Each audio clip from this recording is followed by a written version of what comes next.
Salut à tous, vous êtes officiellement à l'écoute d'un nouvel épisode de la saison 2 des Idées Radicules. Aujourd'hui, on reçoit donc François Biron, agronome de formation, puis cofondateur et administrateur principal de la ferme Chapeau-Melon située à Ange-Gardien dans l'Outaouais. Yes, on reçoit également Catherine Sylvestre qui est directrice de la ferme des Quatre Temps, mais surtout nouvellement autrice de l'excellent livre Le maraîchage nordique. Yes. En premier lieu, on a invité Catherine parce qu'on voulait jaser de son nouveau livre, Yes. C'est également elle qui nous a proposé de recevoir François Biron, qui agricultive à l'année longue depuis déjà quelques années. Ouais, puis tu sais, on était content de faire ça aujourd'hui parce que la culture d'hiver, c'est encore un domaine nouveau en agriculture bio, puis on était excités de recevoir 2 agriculteurs aguerris en maraîchage nordique. Ouais, premièrement, j'étais enthousiaste à l'idée de pouvoir m'entretenir avec ma nouvelle boss, Catherine, puisque je suis officiellement employé à la ferme des Quatre Temps. Alors, on était vraiment contents de pouvoir jaser avec ces 2 personnes-là qui sont vraiment à l'avant-garde d'un audacieux mouvement qui rend cette entrevue vraiment pertinente. Ouais. Puis vous allez pouvoir voir là, dans l'épisode, on discute vraiment juste de la genèse un peu du maraîchage nordique, puis des futures possibilités que ce mode de culture-là détient. Il y a des moments forts aussi que vous risquez d'apprécier. Une pancarte d'élevage et culture qui tombe derrière François Biron. Manquez pas ça. Manquez pas ça, c'est très intéressant. Ceux qui sont à l'écoute, vous n'allez pas l'entendre, mais pour la vidéo, vous allez voir. Nous, on a trouvé ça assez cocasse de voir ça en enregistrement. Sinon, on remercie notre commanditaire principal pour cet épisode, Maximus, qui font des contrôleurs pour les serres automatisés. Ouais. Donc, technologie vraiment à la fine pointe là, qui nous permet... Ben oui, de pouvoir contrôler l'humidité, la température. Il y a aussi toute la relation avec le contrôleur climatique pour l'accumulation de données, puis rester être optimisé. Puis qu'est-ce qui est intéressant aussi, je trouve, avec Maximus, c'est que ça peut autant s'adresser à de l'élevage en tant que tel que pour le maraîchage. Ouais, puis ça récolte des données en temps réel, fait que c'est vraiment cool pour arriver à la fin de l'année puis avoir de quoi à analyser pour l'année suivante. Fait que merci beaucoup, Maximus. Merci beaucoup, Maximus. Puis à vous, les auditeurs, je pense que vous allez vous faire beaucoup de fun à écouter l'épisode. Bonne écoute. Bonne écoute.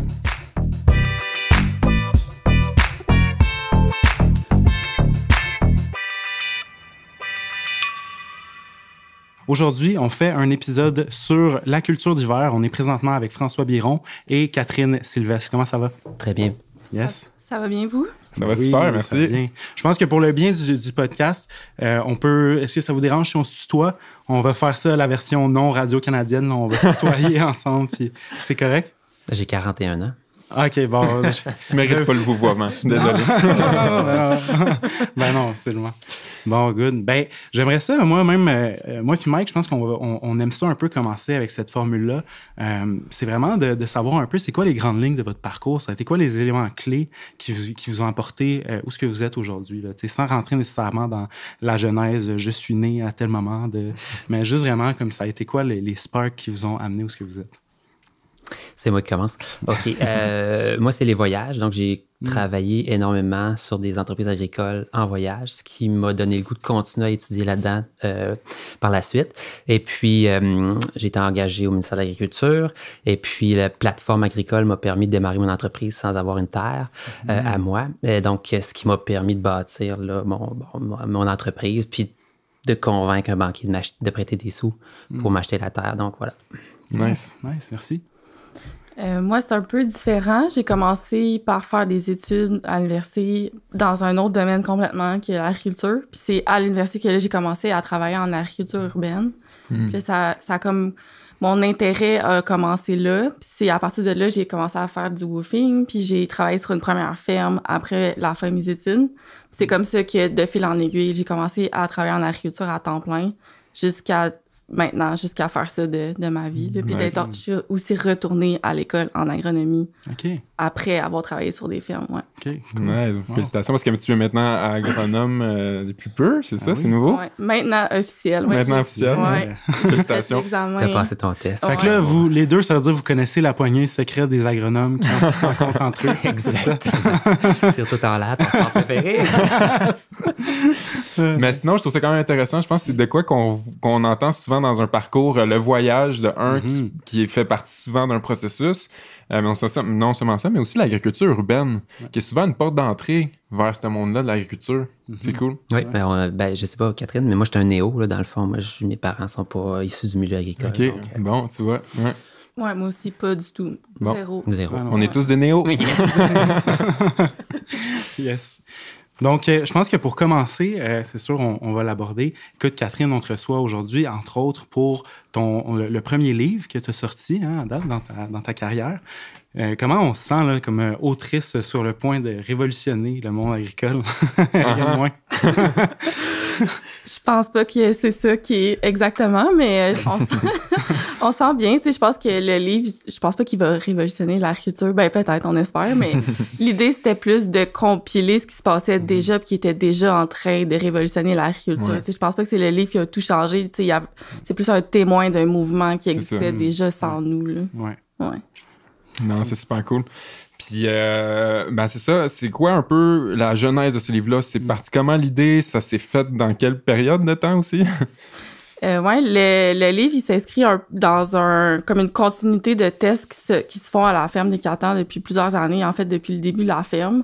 Ça a commencé vraiment petit, c'était juste des petits tests l'hiver, voir si on était capable de faire des légumes en hiver, puis continuer notre saison. C'était très modeste, mais d'année en année, on augmentait nos tests, on voyait qu'est-ce qui fonctionnait bien, qu'est-ce qui fonctionnait moins bien. Puis là, on est arrivé à un moment où on s'est rendu compte qu'on avait quand même développé un ensemble de techniques qui faisaient en sorte qu'on avait plein de belles réussites. Puis on avait envie de compiler ça puis de le partager pour que les gens puissent profiter de toutes les expériences qu'on a faites sans nécessairement devoir commencer à zéro comme nous, on a commencé. Puis ça permet d'éviter plein d'erreurs quand même coûteuses. Là, puis on s'entend qu'il y en a eu pas mal, là, des vaves gelées puis des légumes gelés puis tout ça. Là, François, il pourrait vous le dire. On le voit au de la tête. Un petit bonnet. Oui, exactement. Donc, je pense que c'était ça l'idée, c'était de vraiment mettre ça sur papier. Puis c'est peut-être quelque chose que d'autres personnes ne voulaient pas faire, mais nous, on était prêts à comme partager puis donner tout notre savoir parce que c'est un peu l'objectif de la ferme des Catans, c'est aussi ça, c'est de développer des techniques puis les rendre disponibles à tout le monde qui veut les reprendre. Démocratiser, c'est ça, ces connaissances-là. Exactement, tu sais, sortir un peu du secret, tu sais, de vraiment comme juste tout donner puis espérer que les gens l'utilisent puis qu'il y ait de plus en plus de fermes qui font de l'agriculture en hiver, c'est vraiment ça l'objectif.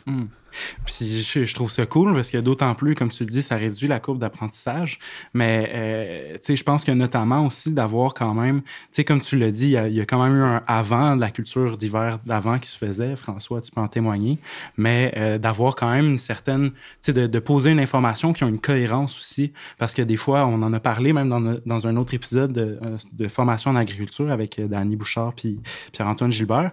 Mais des fois, de trouver des informations éparses à gauche, à droite, ça peut autant nuire qu'aider dans le sens où s'il n'y a pas de cohérence, s'il n'y a pas une continuité dans l'information qui est transmise puis qui est acquise, ben ça peut mener aussi à des bévues, à des erreurs, tu sais. Ouais, c'est vraiment intéressant que tu dises ça parce que c'était une de nos intentions avec le livre, c'était de dire il va y avoir un livre, tout le monde va y avoir accès. Puis là, après ça, on va pouvoir partir de ce livre-là puis dire ça marche, ça marche pas, mais au moins, il y a comme une base commune sur laquelle on peut comme discuter. C'était quelque chose qu'on n'avait pas encore, je trouve, au Québec. Justement, c'était comme plus un peu chacun fait ses choses de son côté, on en parle. Ouais. On a, tu sais, notre RJME, notre réseau, où est-ce qu'il y a des choses qui se parlent, mais il n'y avait pas de compilation de comme A à Z, qu'est-ce qu'on fait. Ouais, c'est ça. Fait que là, ça, je pense que ça va être quand même intéressant. Puis tu sais, justement, dans ce sens-là, puis François aussi, j'aimerais ça savoir, comme, qu'est-ce que tu penses par rapport à ça? Juste comme, tu sais, justement, tu l'as dit, il y avait plusieurs, tu sais, il y en avait déjà qui le faisaient de leur côté avant. J'ai l'impression, à tort ou à raison, que c'est un peu aussi ça avec le jardinier maraîcher, tu sais, le livre du jardinier maraîcher, où ce que plein d'agriculteurs bio le faisaient déjà du bio, pratiquaient déjà une formule paysanne qui était proche quand même peut-être du bio intensif, puis que ça a été comme un travail de colliger tout ça, puis de le mettre dans une formule que, regardez, c'est faisable, on peut partir de là, puis après ça, moduler selon nos besoins, nos objectifs. Tu sais, il y a eu vraiment un avant-après quand même le jardinier maraîcher. Puis c'était dans cette lignée-là aussi, tantôt, je lançais à la blague, autrice qui va révolutionner le monde agricole, mais c'était un peu juste dans le sens que je me demandais justement si selon vous, ça va quand même avoir un impact comme le avant-après du jardinier maraîcher, mais le avant-après du maraîchage nordique qui va servir de point de repère pour certains qui veulent se lancer dans le maraîchage nordique. Oui, ben, je pense que oui, ça regroupe beaucoup d'informations, puis ça peut éviter des erreurs coûteuses, là, comme Catherine le disait, donc absolument. Là, donc ça peut en inspirer plusieurs aussi. Là. As-tu l'impression quand même que tu viennes de mettre une marque sur qu'est-ce qui s'en vient dans le domaine? Oui, ben je pense que il y avait déjà beaucoup d'agriculteurs et agricultrices qui faisaient de la culture en hiver, mais là, je pense que ça va vraiment ouvrir la porte à ce que ça devienne plus la norme en agriculture au Québec, de dire que non seulement on a une petite ferme maraîchère qui fait des légumes en hiver, en été, mais la nouvelle norme, je pense, ça va être on continue pendant l'hiver aussi. Puis l'idée qu'on avait, c'était de dire que on fait plus seulement des légumes, tu sais, ou des paniers, par exemple, pendant l'été, mais qu'on va continuer à les offrir pendant l'hiver. Puis les gens vont s'abonner à la ferme comme étant quelque chose à chaque semaine qui arrête jamais, tu sais, qui est vraiment une continuité dans leur vie. Puis cette relation-là va être comme à l'année maintenant avec les maraîchers et maraîchères. Ça, c'est vraiment trippant, puis on va y revenir un peu plus tard, c'est certain. Ce qu'on aimerait mettre sur table tout de suite, c'est quoi les grands principes, dans le fond, du maraîchage d'hiver? C'est quoi qui fait un peu la différence entre du maraîchage d'été puis le maraîchage d'hiver? Comment vous le définissez, vous, en tant que tel, aussi? Ben, par rapport à l'intensité des pratiques, donc comme durant l'hiver, il n'y a pas beaucoup de lumière, donc il faut s'adapter au rythme de croissance des plantes qui est beaucoup plus lent. Je pense que c'est ça la principale limitation. Ensuite, c'est sûr qu'il y a la température, puis l'humidité dans les serres qui vient jouer un rôle assez important, surtout au niveau phytosanitaire, au niveau des maladies des plantes. Sinon, Catherine... Ouais, c'est ça, la température, il faut s'adapter. Donc, c'est sûr qu'il faut avoir comme des structures par-dessus nos cultures parce que sinon, ça fonctionnera pas au Québec. Il fait trop froid. Fait que c'est sûr que c'est un des aspects. Puis après ça, on peut dire aussi comme au niveau des maladies, il y a quand même des différences avec l'été. Le rythme à laquelle ça se répand. Mais peut-être que, pas Vincent, pardon. François a une expérience différente de moi, mais tu sais, le rythme peut être au ralenti, tu sais, aussi avec les ravageurs. Les insectes sont quand même comme moins présents qu'en été. Fait qu'il y a quand même des différences importantes, là. Puis justement, par contre, ça doit être... puis toi aussi, maintenant, Catherine, qui est agronome, ça pose quand même des défis au niveau agronomique intéressants, tu sais, parce que là, vous pouvez comme jouer avec des paramètres. Puis est-ce que ça a été ça aussi un peu? Je trouve que par rapport à l'été, dans le contexte de serre froide, là, ou plus ou moins chauffée, donc on a peut-être un petit peu moins de latitude, justement, là, par rapport aux revenus qu'on peut tirer par mètre carré dans la serre l'hiver versus l'été, avec des cultures comme des tomates et concombres, par exemple. Donc, il faut toujours un petit peu garder ça en tête. Et ce qu'on fait, c'est pas du 100 mètres carrés, c'est du 30-40 $ par mètre carré. 100 $ par mètre carré, c'est ça que je voulais dire. Et puis, donc, il faut toujours garder ça en tête. Donc, oui, c'est possible d'y aller avec beaucoup de input dans nos serres pour pouvoir des cultures qui poussent durant l'hiver. Mais il ne faut jamais oublier l'aspect financier à ça. Là. Donc, ça, c'est bien important. Puis, je voudrais aussi refaire du pouce un petit peu sur les défis. Là. Moi, je trouve le déneiger les serres durant l'hiver. Donc, on est en contexte de faible luminosité. Si en plus, il y a des bancs de neige de 2 mètres de haut par-dessus la serre, ben là, au niveau de la lumière, là, il n'y a aucune pénétration, pratiquement pas. Après ça, durant l'été, on est toujours à la course pour essayer de refroidir nos cultures. Durant l'hiver, on est toujours à la course pour essayer de pas que ça gèle. Fait que je trouve le transport des légumes, des feuillages, des serres, dépendamment comment la ferme est construite. Là. Donc, le transport des légumes de la serre vers l'entrepôt, ça peut poser un défi. L'accès aussi, il faut déneiger le chemin, il faut déneiger les serres, etc. Donc, c'est ça. Mais il y a beaucoup d'avantages aussi, notamment au niveau du goût. Là. Ça, on pourrait en parler. En fait, j'aimerais ça. Est-ce que vous voulez en parler tout de suite au niveau du goût des légumes? Qu'est-ce que ça change? Mais Catherine, elle l'explique super bien dans son livre. L'antigel, le sucre et l'antigel. Le sucre et l'antigel. C'est ça. Ben, les légumes en hiver sont plus sucrés, puis c'est parce que les légumes... Tu sais, simplement, là, les légumes, ils ont un mécanisme de défense qui existe comme sans notre apport, là, qui est naturel. Puis c'est qu'ils vont concentrer le sucre dans leurs cellules pour que leurs cellules, ils gèlent à une température plus froide que leurs cellules, mettons, régulières d'été. Là. Puis nous, on profite de ça. À la fois, on peut l'encourager. On peut encourager les plantes à concentrer plus le sucre dans leurs cellules, Ouais. mais aussi en les mangeant, c'est vraiment meilleur. Fait qu'on en profite comme doublement. Ouais, c'est ça, il y a un double avantage. Là. Ben oui. Puis je me demandais justement comment ça a été quoi le travail, comment vous avez justement colligé toutes ces données-là, autant toi, François, avec ta ferme Chapeau Melon. Ça a été, est-ce que dès l'année 1, vous avez commencé à essayer de colliger des informations, des données pour faire de la production en hiver? Absolument, Ouais. absolument. Nous, c'est au centre là, de notre entreprise, là, l'information, donc le data. Là. Donc, on a mis en place un registre dans lequel on inscrit tout ce qu'on fait, ainsi que le temps qu'on prend pour faire ces choses-là. Ouais. Et donc, après ça, c'est facile pour nous de déterminer la rentabilité de chacune des cultures-là, puis ça vaut la peine ou pas de continuer dans cette voie-là. Ouais. Donc, pour notre part, nous, on avait déjà des serres qu'on utilisait pour faire des transplants, puis on trouvait ça un peu ridicule d'utiliser nos serres uniquement 2 mois par année quand c'est des cultures qui coûtent, c'est des structures qui coûtent extrêmement cher. Donc, il faut les rentabiliser, puis il faut les utiliser à leur maximum. Donc, c'est comme ça qu'on a commencé à tester les cultures d'hiver, puis ben toujours en prenant les notes là, de tout ce qu'on fait. Ouais. Puis quand tu as commencé, toi, c'est sûr, il y avait la charge de travail, si on veut, de prendre des notes et tout, mais t'avais-tu déjà une source d'information d'un autre producteur ou quelqu'un qui avait déjà un peu d'informations recueillies? Ou... Ben, avec mon cours là, d'agriculture aussi, de physiologie végétale, j'étais comme un peu au courant des mécanismes de défense des plantes durant l'hiver, etc. Bon, les plantes tropicales, les plantes qui sont capables de tolérer un petit peu plus le froid. Fait que c'est sûr que ça l'a orienté mes études, là, de ce que j'ai appris durant mon parcours à l'école, ça m'a aidé à faire des choix éclairés dès le départ par rapport au choix des cultures. Puis après ça, ben, ça a été justement l'expérimentation. Puis avec les produits comme les bâches flottantes, etc., les souffleries, les serres. Donc là, on a pu commencer à jouer avec ça puis se bâtir une base de données relativement fiable par rapport aux dates de semis, par rapport au stade de récolte, par rapport à toutes sortes d'informations. Donc, c'est plus comme ça, nous, qu'on a commencé là, à expérimenter. Mais on avait le registre en place. Puis ça, c'est primordial. Là. Ouais. Puis tu sais, j'imagine qu'en plus, en étant agronome, ben non seulement, comme tu le dis, tu avais une compréhension assez poussée justement des besoins des plantes été comme hiver, mais notamment, je pense que tu avais aussi l'expérience pour prendre, puis c'est la même chose aussi avec toi, Catherine, j'imagine, pour prendre des données qui sont pertinentes aussi, qui valident, qui nous orientent vraiment dans la bonne direction. J'ai l'impression que j'aimerais ça, en fait, aussi peut-être vous entendre sur c'est quoi que vous regardiez justement au début, quand, mettons, vous regardez, bon, est-ce que cette culture-là peut être rentable l'hiver? Oui, non. Ça serait quoi un peu les critères? Il y a plein de choses, là.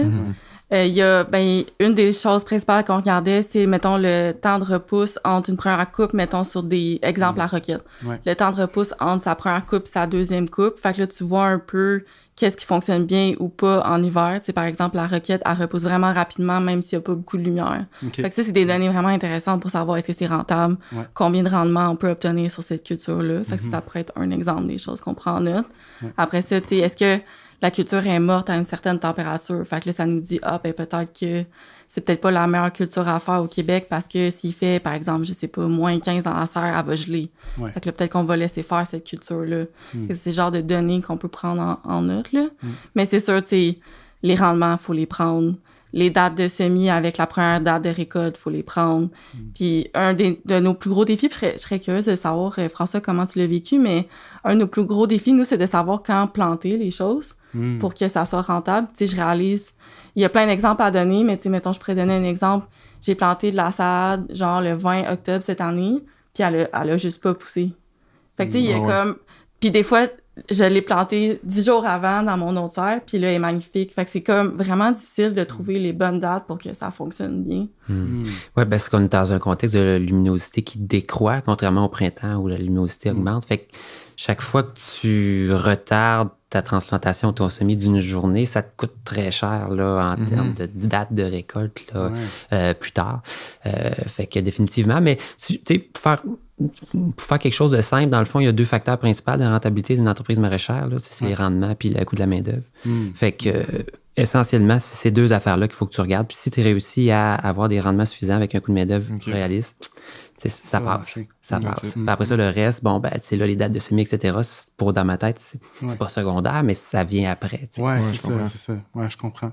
Puis, justement, je sais pas, j'aimerais ça aussi vous entendre parler. Est-ce que, tu sais, là, tu parlais, mettons, ma salade qui, là, il y a un semis que j'avais fait une semaine plus tôt, il a super bien marché. 10 jours plus tard, là, ça marchait plus.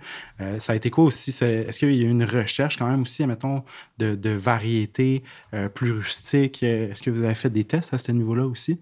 Moi, oui, quand même. Ben, ce qu'on fait, c'est qu'on va tout le temps choisir les cultivars qui sont les plus résistants au froid. Fait que ça a été surtout ça. Puis après ça, on en essaye différents chaque année, puis on voit quel qui fonctionne le mieux. Fait que c'est plus comme ça qu'on a fonctionné. Mais c'est sûr qu'il n'y avait pas tant de données là-dessus jusqu'à maintenant. Fait que je pense qu'il y a encore beaucoup de place là, pour faire des tests. Là. C'est quelque chose qui n'est pas tant développé. T'sais, nous, on en propose dans le livre, mais ça pourrait être d'autres choses aussi. Je suis sûre que François en fait d'autres. Ben, les semenciers sont quand même assez bons pour qu'ils connaissent bien leurs variétés, puis ils les testent eux aussi dans les serres durant l'hiver, puis tout le kit. Puis moi, je me suis beaucoup basé sur leur expérience quand il venait le temps de choisir des variétés. Donc, plutôt que me taper l'essai, c'est ça, moi-même, ben, tu peux aller directement, à la limite, c'est à l'améliorateur génétique, là. Puis tu peux comme piquer une jasette avec lui, là. Mais c'est un peu niaiseux, mais tu sais, le cours en agronomie, il permet de parler le même langage que ces gens-là, tu sais. Fait que là, quand il lui comprend que toi, tu comprends, puis tu parles le même langage. Là, il y a une communication entre les deux. Puis là, il y a beaucoup d'informations qui se transmettent. Là. Ça, c'est fun. Ouais. Attends, mais là, tu as appelé des semenciers? Ben oui. C'est vrai? Qui t'a appelé? Ben, Johnny's iMowing. Je veux dire, oui. Il y a François from Québec. Ben écoute, j'ai appelé au Pérou parce que pour le gingembre, tu sais, parce que je voulais de la semence, tu sais. Puis j'ai trouvé quelqu'un qui parlait espagnol. Je disais, moi, c'est ça. J'ai pris des cours d'espagnol, par exemple. T'as fait ton enquête? Ben, certain. C'est comme... dans le fond, tu sais, faut pas avoir peur. Tu sais, la pire affaire qui peut t'arriver, c'est qu'il te raccroche au nez. Ouais, totalement raison. Tu sais, fait que c'est pas un peu Ben non, c'est ça, exactement. C'est ça. Fait que c'est plus mon approche. Puis face à ça, y a-tu des semenciers qui se démarquent un peu? Ben, Johnny's, quand même pas mal. Ils sont au Maine, fait que tu sais, c'est quand même pas si pire, tu sais. Puis les deux semenciers, dans le fond, puis le iMowing qui produit que du bio, là. C'est ça, fait que, tu sais, une bonne relation avec son représentant. S'il est allumé le moindrement, ben, tu sais, lui, il connaît à l'interne à qui il faut que tu poses la question.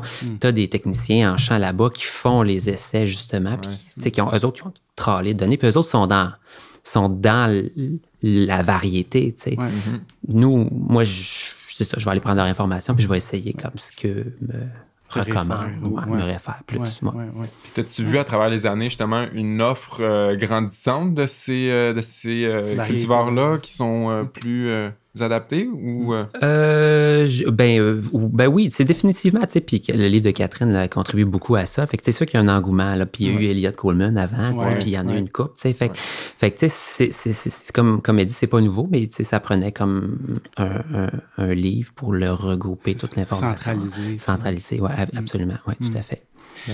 Moi, j'aimerais ça aussi savoir, là, c'était le fun, on geekait un peu plus en voir au niveau des variétés, mais vraiment retourner un peu à la base, c'est quoi les bénéfices aussi du maraîchage nordique, autant pour le producteur, le maraîcher ou la maraîchère en tant que tel, qu'au niveau du consommateur. Tu sais, tantôt, Catherine, tu parlais, oui, évidemment, de fidéliser la clientèle, d'avoir cette relation-là où il y a un approvisionnement continu, mais à part ça, ça serait quoi, selon vous, les principaux avantages, pourquoi vous le faites, puis ça vous intéresse? Ben, c'est ça. Donc, c'est sûr que nous, on a un modèle d'affaires qui est pas très diversifié. Donc, on a quelques légumes de champ puis quelques légumes en serre.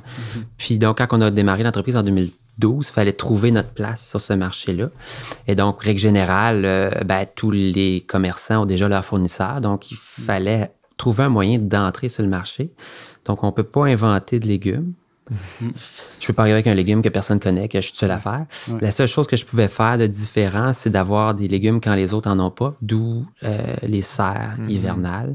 Et donc, à ce moment-là, j'entre en compétition pratiquement avec personne au Québec, mais j'entre en compétition avec la Californie et l'Ontario.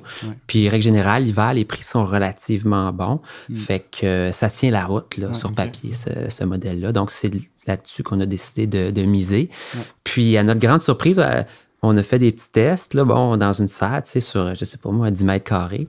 Puis là, on est allé chercher un prêt pour bâtir une nouvelle serre, pour faire juste ça. Puis on a eu les mêmes chiffres qu'on a eu sur 10 mètres carrés que sur 500 mètres carrés. Fait que là, on dit, bon, ça marche. Fait que là, depuis ce temps-là, on fait juste comme multiplier, tu sais. Puis ça répond toujours. Ben là, j'ai hâte de voir, là, mais... Ben, c'est parce que les prix des légumes, présentement, est vraiment poche, là. Ça joue-tu, juste comprendre, ça joue-tu à notre avantage ou c'est un inconvénient pour nous autres? De quoi, pour le prix des légumes? Oui, le prix des légumes qui augmente sur le marché international et tout. Ben là, présentement, c'est ça. Ce qui est curieusement, c'est que, tu sais, mettons, je prends les patates douces, là, les patates douces importées sont plus chères que les patates douces du Québec, présentement. C'est ça. Ben, à cause de tous les canaux de distribution, probablement, on voit qu'il y a une augmentation aussi du prix des denrées importées, tu sais. Oui, effectivement. Puis je pense que 2021 a été une excellente année de production, là, en général, pour tous les légumes. Mais en tout cas, le prix au producteur est bas, puis le prix de panier d'épicerie est haut. Fait que là, il y a quelqu'un entre les deux qui fait la part. Mais c'est pour faire c'est ça, c'était une longue histoire, mais essentiellement, c'est pour ça que j'ai choisi, qu'on a continué à développer ce créneau-là. Oui, c'est très bien, c'est cool. Question de marché. Ouais, c'est ça. Nice. Ouais, nous, on a une réalité un peu différente de François, parce qu'on fait moins du semi-gros, on fait juste la vente directe. Puis en ce moment, pour nous, les prix sont vraiment bons. Je sais pas pour toi, là, mais nous, on vend surtout en ce moment au restaurant. Puis ça fonctionne vraiment bien parce qu'il y a pas grand monde autour de nous qui font des légumes en hiver. Puis eux, ils ont comme... C'est beaucoup des restaurants qui sont sensibilisés à acheter local. Puis ils veulent le faire à l'année. Maintenant, ils veulent plus juste le faire l'été. Fait que là, on est dans les seuls qui leur vendent. Fait qu'on n'a pas de problème à vendre tous nos légumes. Là, on pourrait avoir comme 3 fois notre production, puis on serait capable de tout vendre. Wow. Très cool. Puis pour revenir à la question d'avant, justement, pour vous, c'est quoi en même temps les bénéfices du maraîchage nordique en tant que tel? Qu'est-ce que ça vous rapporte? Je dirais que c'est à plusieurs niveaux. T'sais, on pourrait juste aller regarder du côté comme des employés. C'est vraiment le fun de dire qu'ils peuvent travailler à l'année. Ben oui. Donc, ils sont plus mis à la porte ou mis, pas à la porte, mais sur le chômage pendant l'hiver. Donc, ils peuvent continuer à travailler. Donc, ça, déjà, c'est un avantage. Nous, c'est pas le cas parce qu'on fait pas de la rétention d'employés, mais pour des gens qui veulent, par exemple, garder la même équipe d'année en année, ça peut être quand même intéressant. Après ça, il y a le sentiment aussi de dire on crée un nouveau... pas un nouveau cadre, mais un nouveau modèle qui permet de dire qu'on va avoir des légumes à l'année au Québec, puis que ce cadre-là, en plus, il est écologique, il est pas demandant en termes d'énergie, puis il respecte notre climat nordique. Puis ça, c'est un des trucs qui est vraiment le fun, c'est de dire en hiver, oui, on pourrait chauffer des serres puis mettre des lumières artificielles pour faire des tomates, mais c'est encore plus le fun de dire on va profiter du fait qu'il fait froid, puis on va cultiver des légumes qui aiment le froid, puis on va vraiment comme expérimenter tout ce que ça veut dire d'être dans un pays nordique. Puis je trouve qu'on le fait pas souvent au Québec. On est souvent dans l'idée de on n'aime pas l'hiver, on aimerait que ça soit l'été, à l'année, on s'en va dans le sud en hiver. Mais là, c'est comme un peu comme basculer ça. Vraiment. Puis d'apprendre à aimer notre climat. Puis je pense que ça, c'est... Le maraîchage nordique, ça va être un des trucs qui va nous aider à aller vers ça. Je pense que c'est quand même cool. Wow. Moi, je suis vendu, puis ça me parle tellement aussi là, de rembrasser notre climat. Je sais que Mike aussi, lui, ça écoute, c'est quelque chose qui le passionne, puis même il m'en parle aussi souvent, de vraiment rembrasser notre environnement, de le comprendre aussi, de le réaborder, de le réapprivoiser. Puis tu sais, Mike, en ce moment, il peut en témoigner, il est à Charlevoix, je veux dire, dans des paysages nordiques complètement formidables, puis il profite de cette nordicité-là, autant tu sais, au niveau des activités, mais éventuellement aussi d'avoir des aliments qui supportent ça, qui supportent cette mentalité-là.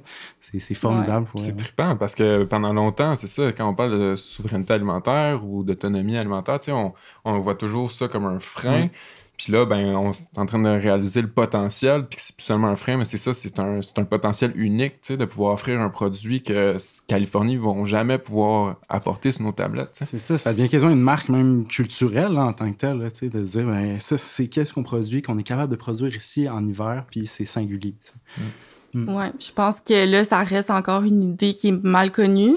Mais je pense que de plus en plus qu'on va en parler, les gens ils vont être vraiment excités par ça, puis ils vont vouloir juste acheter des légumes du Québec, mais pas n'importe quel légume, ils vont vouloir des légumes du maraîchage nordique, que c'est des légumes vraiment qui aiment le froid, puis les gens vont être plus sensibilisés à ça, mais il y a encore beaucoup, il faut en parler encore beaucoup avant. Ouais, c'est ça. Ouais, c'est ça. C'est ce qu'on fait un peu aujourd'hui. Hein. Ben, oui, effectivement. Mais question, justement, pour du monde là, qui nous écouterait puis que là, ils seraient intéressés. Là, ils veulent goûter à ça, genre des épinards d'hiver. On n'a jamais goûté à ça. C'est quoi où c'est qu'on peut trouver vos produits? Ben, nos produits, nous, à la ferme, sont disponibles dans la région de Montréal via les biolocaux d'hiver de la CAP.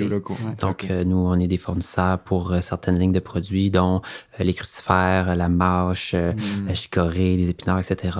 Et puis, essentiellement, c'est ça. Puis, avec les nouvelles infrastructures qu'on a, on risque, c'est ça, on devrait être disponible dans les épiceries santé là, via les distributeurs biologiques là, au Québec. Donc, à voir. C'est qui les distributeurs biologiques au Québec? Bercy, Bonneau, La Verdure. Okay. Ouais. Cool. C'est ça. Nice. Très nice. Yeah. Nous, pour la ferme, ça va être beaucoup dans des restaurants à Montréal. Ouais.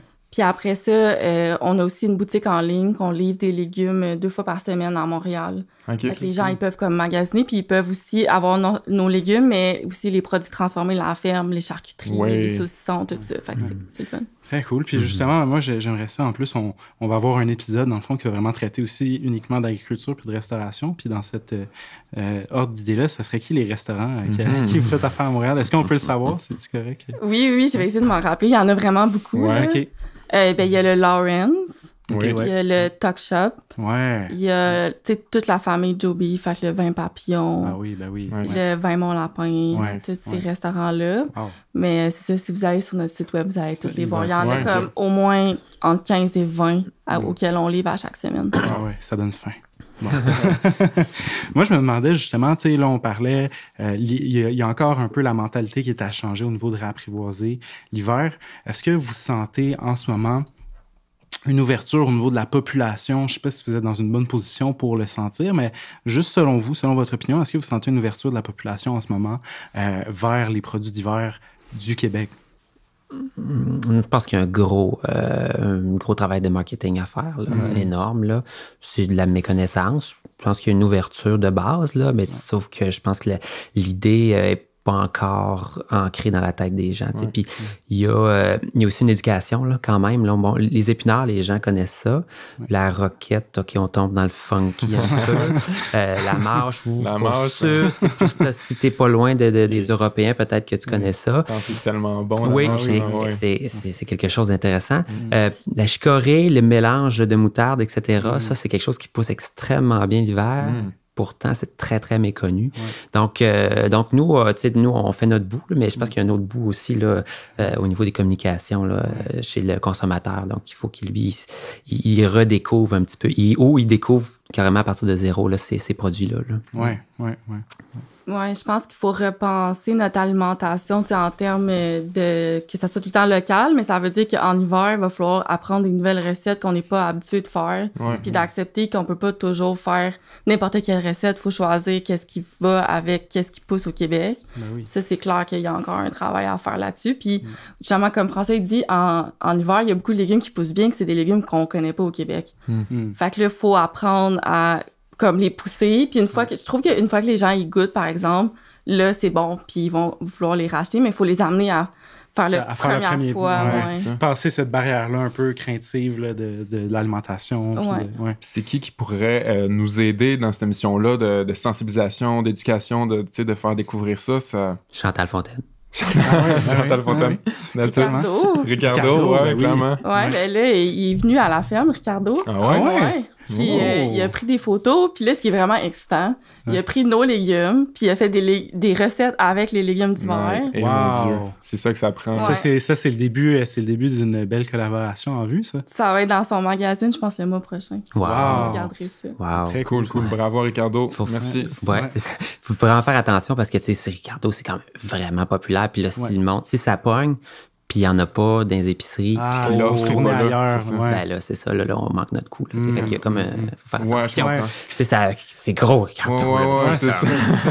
Faut que l'élan coexiste avec la production et la capacité. Tout à fait. Bon. Tous les maraîchers qui nous écoutent, commencez maintenant. Parce que Ricardo s'en vient. Semez vos épinards, préparez-vous. Winter is coming. Bon, mais oui, puis je pense que sais, avec Ricardo puis Chantal Fontaine, est-ce que vous avez même d'autres idées de personnes qui pourraient aider, sans que ce soit, mettons, des promoteurs en tant que tels au niveau de la cuisine, mais même, je sais pas, des agences marketing qui pourraient, genre, des institutions qui pourraient s'associer, vouloir promouvoir ça, tu sais? Bonne question, mais je trouve que les biolocaux, comme François mentionnait, qui leur vendaient ces légumes, je trouve qu'ils font vraiment un bon travail de diffusion de l'information, puis leurs paniers d'hiver sont vraiment populaires, là. Moi, j'en ai acheté pendant un bout avant qu'on aille assez de légumes à la ferme. Puis c'est vraiment des beaux paniers, tu sais. Tu les achètes, puis là, tu te dis, OK, wow, c'est ça que je vais manger maintenant en hiver, puis il n'y a pas de retour en arrière. Puis ils en vendent combien des paniers, François? On est autour de... on n'a pas comblé tous nos paniers qu'on voulait vendre, mais je pense qu'on est autour de 1300. Mais là, il faudrait pas que... Wow, quand même, hein? Tu regardes. Je regarde dans l'aquarium. Il y a quelqu'un qui me dit à l'oreille qu'on n'est pas sûr. Je suis pas sûr, je suis désolé. On a notre réunion bientôt, d'ailleurs. Mais ouais, c'est ça. Tu sais, puis... La formule, curieusement, ce qu'on a découvert avec les biolocaux, c'est que les consommateurs des paniers d'été, c'est pas du tout les mêmes consommateurs des paniers d'hiver. Ah non, curieusement. Curieusement. Puis on a aucune idée. Puis on a beaucoup de roulements. Très peu de gens qui reviennent année après année. Quand même, ça, c'est intéressant, c'est étonnant. Puis, comment dire, c'est un panier aux 2 semaines. Puis, tu sais, l'idée, c'est pas de fournir tous tes légumes là, pour les 2 semaines. Dans le fond, c'est pas ça. L'idée, c'est de donner une base avec laquelle fonctionner. Puis oui, tu iras t'en acheter des tomates puis à l'épicerie, tout le kit. Mais c'est un petit peu ça comme je pense qu'on essaierait de mettre de l'avant plutôt que, contrairement au panier d'été où, ben voici ta portion de légumes pour la semaine, puis voilà, c'est fait.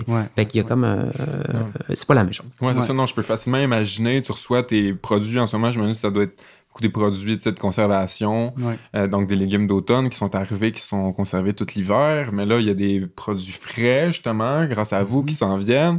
Là, je pense à la personne qui a fait un peu de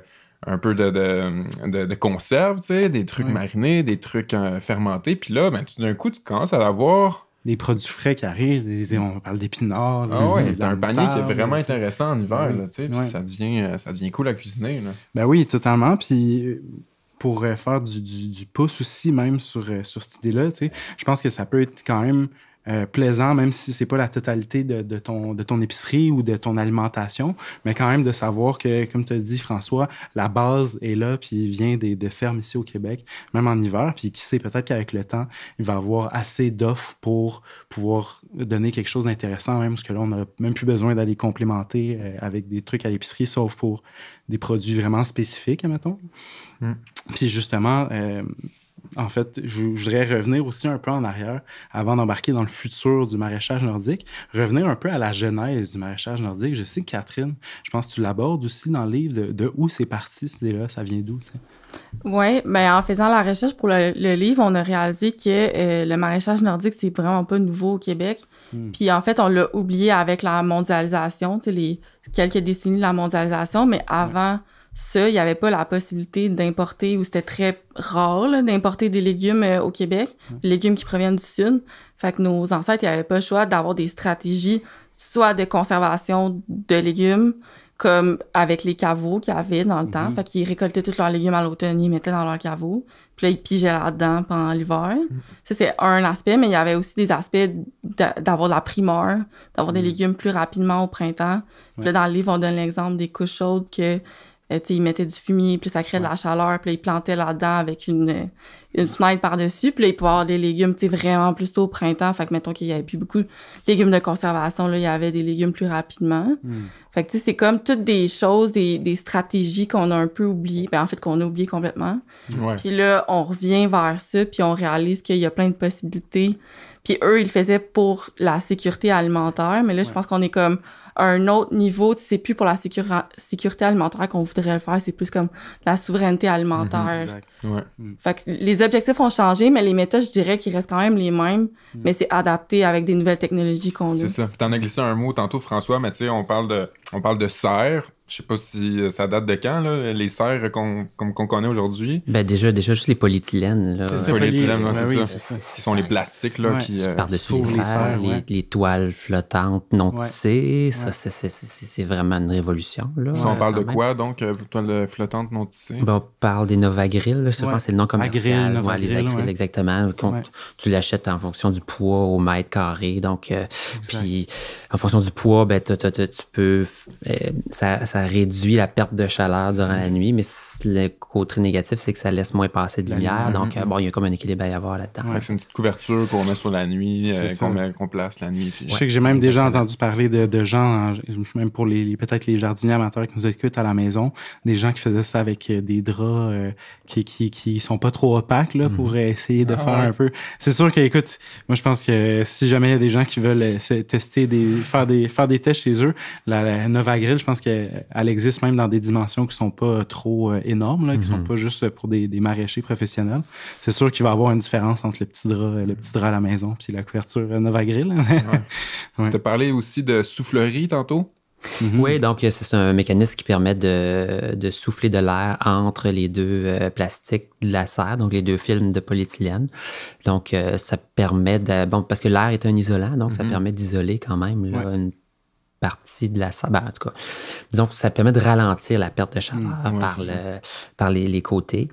Puis, il y a quelque chose qui se passe aussi d'intéressant là, quand il y a un givre là, qui se forme sur le polyéthylène puis sur les toiles flottantes aussi. Donc, on a beaucoup de réflexions des infrarouges, donc la chaleur vers l'intérieur. Donc, mais on tourne toujours dans l'effet de serre, dans le fond. C'est ça. Puis avant même je pense qu'on pourra continuer aussi dans les technologies novatrices qui nous ont aidés à pouvoir approfondir le maraîchage nordique, mais j'aimerais ça revenir tantôt parce que tu parlais c'est des connaissances qu'on a perdues un peu au fil du temps que les Québécois ont pratiqué avant. Comment vous avez réussi peut-être à aller retrouver ces techniques-là? vous avez-tu été fouillé comme dans des archives, admettons, pour voir le père un tel quand tu faisais de l'agriculture à côté de l'église ou tu sais, je sais pas, comment ça a été quoi le travail de recherche un peu à ce niveau-là?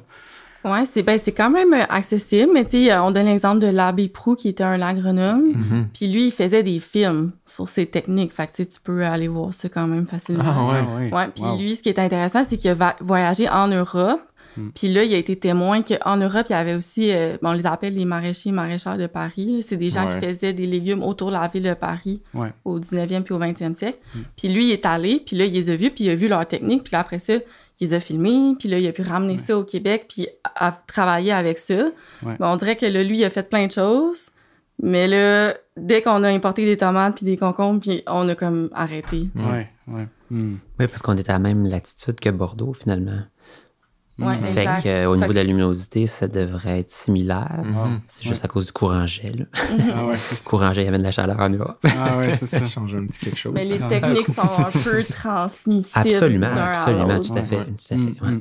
C'est quand même fou de voir que cet abbé-là était vraiment un avant-gardiste aussi, dans un sens. Là, Vraiment. Puis il y avait déjà cette intuition-là. Je sais pas si vous savez, mais il y a l'intuition que ça se transmettait de l'Europe vers nous. C'est quand même intéressant. Ouais. On dirait bien qu'est-ce qu'on voudra sur les prêtres et tout, mais pour vrai, souvent dans l'histoire, ça a été des gens qui étaient premièrement éduqués, mais qui étaient souvent à l'avant-garde des fois de nouvelles notions ou de champs d'études qui étaient comme pas encore accessibles ou pas tant encore explorés. C'est quand même un truc intéressant. Petite aparté, c'est tout. On va pas en dire plus sur eux. On peut passer à d'autres. On va passer à d'autres choses, c'est bon. Mais je pense qu'on pourrait revenir justement sur les techniques aussi innovantes, justement, aujourd'hui. Tu sais, on a parlé de la serre, des couvertures flottantes. Vous, ça a été quoi aussi les techniques utilisées ou les innovations technologiques que vous avez utilisées pour le maraîchage? Ben nous, il y a celle que François a nommée, là, on teste le sol chauffé aussi au radiant. Ouais. Puis ça, il n'y a pas beaucoup de recherches là-dessus sur l'avantage de chauffer le sol en hiver pour des cultures en hiver. Puis je dirais de façon générale, tu sais, j'ai essayé de faire quand même pas mal de recherches dans la littérature scientifique puis chercher des données de recherche sur la culture en hiver.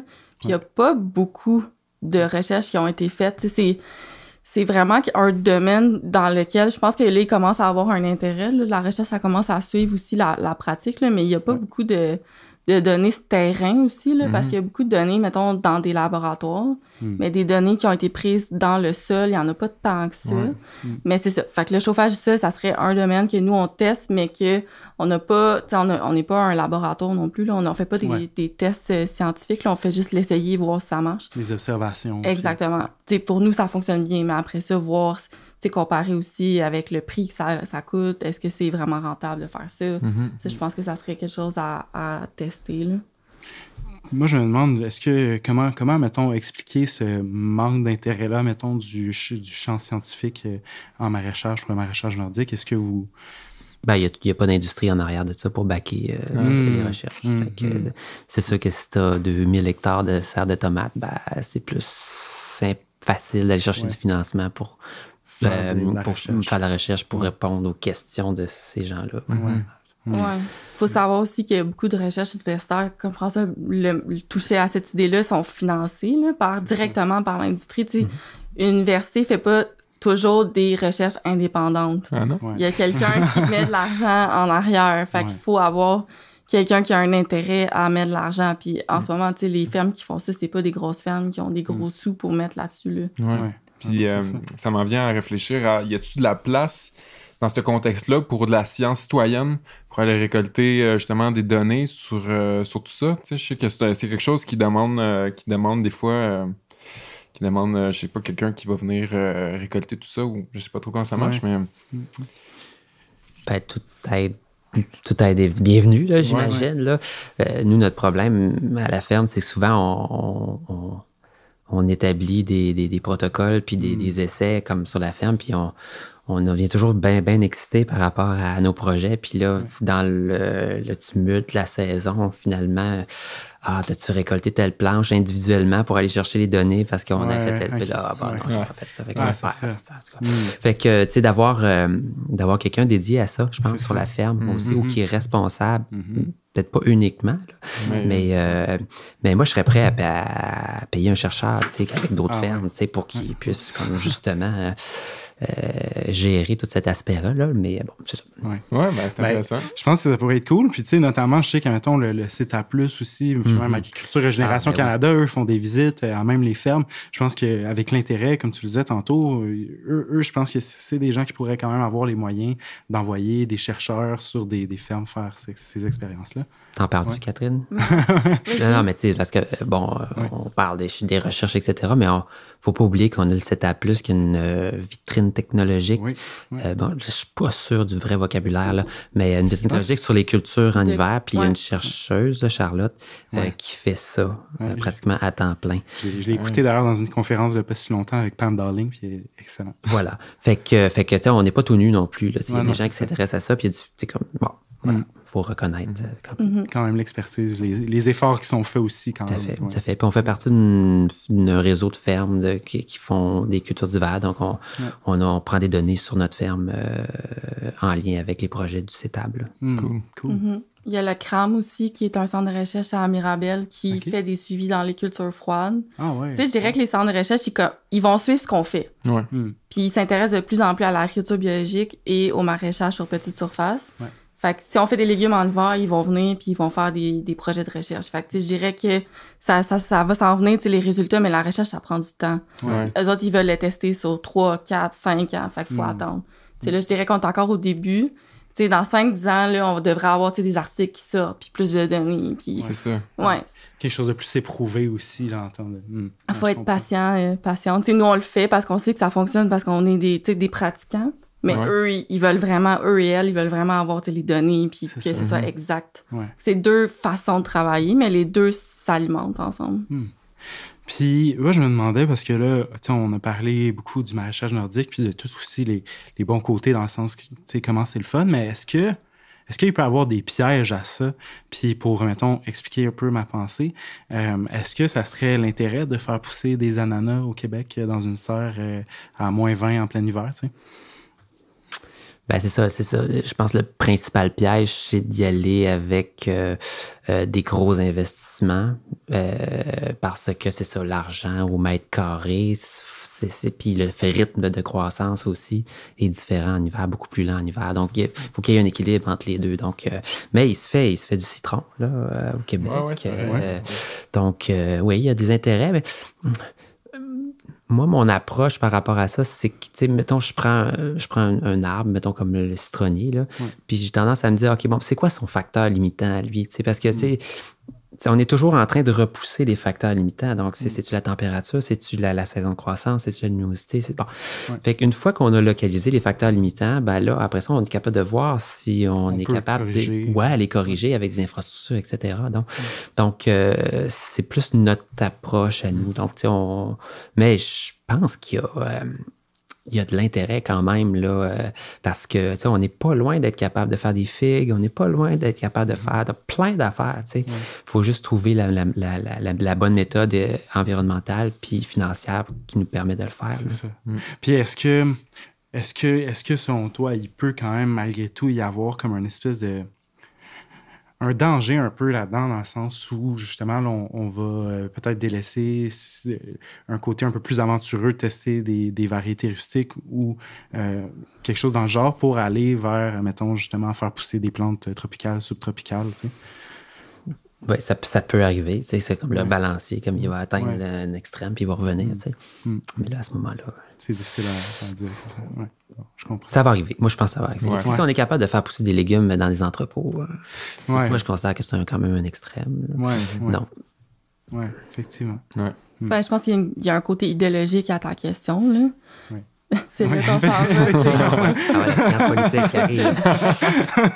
Oui, parce que c'est sûr que pour moi, j'encouragerais pas de faire des ananas au Québec en hiver. Ce serait pas ma recommandation, mais c'est sûr que je sais qu'il y a des gens qui veulent faire ça. Mais ça reste que premièrement, c'est pas une méthode qui est accessible. Ça veut dire que des jeunes comme vous qui voudraient partir de votre ferme pourriez jamais faire ça parce que ça va prendre des investissements énormes. Ça veut dire que ça prend de la lumière artificielle, ça prend des installations complexes, ça prend du chauffage.